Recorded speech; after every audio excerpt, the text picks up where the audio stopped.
Vote মিটতেই প্রকাশ্যে শাসক দলের গোষ্ঠীকন্দল। পূর্ব বর্ধমানের খণ্ডঘোষে ব্লক সভাপতির সঙ্গে বিধায়কের বিরোধ। দুপক্ষের হাতাহাতিতে জখম ৫ জখমদের মধ্যে উকৃত অঞ্চল তৃণমূল কংগ্রেসের সভাপতি শেখ হাবিবুর রহমান, তার ছেলে শেখ মেহবুর রহমান ওরফে আকাশ ও ভাইপো শেখ মইনুল রহমান।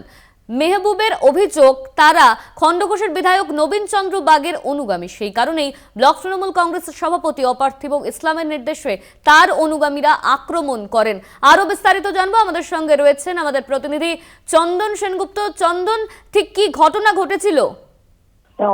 অনন্য যেটা বলে রাখি যে পূর্ব বর্ধমানের খণ্ডঘোষের উকরি বলে একটি গ্রাম আছে।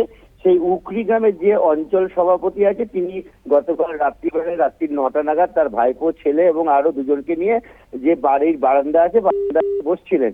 সেই সময় অভিযোগ, অতর্কিতভাবে হামলা চালায় একদল দুষ্কৃতী, এবং সেই দুষ্কৃতী বলছে যে এলাকার যে ব্লক সভাপতি আছে, সেই ব্লক সভাপতির অনুগামীরাই এই হামলা চালায়।